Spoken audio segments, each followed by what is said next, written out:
అంటే ఏప్రిల్ 2వ తేదీన తిరుమలలో స్వామివారిని మొత్తం 56,228 మంది భక్తులు దర్శించుకున్నారు. అందులో స్వామివారికి 18,886 మంది భక్తులు తలనీలాలను సమర్పించారండి.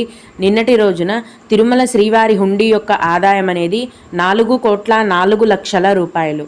ఈరోజు కూడా ఎటువంటి దర్శనం టికెట్లు లేకుండా నేరుగా భక్తులను ఫ్రీ దర్శనానికి అనుమతిస్తున్నారండి. ఇలా టికెట్స్ లేకుండా నేరుగా వెళ్ళే ఫ్రీ దర్శనానికి 8 గంటల సమయం అనేది పడుతోంది.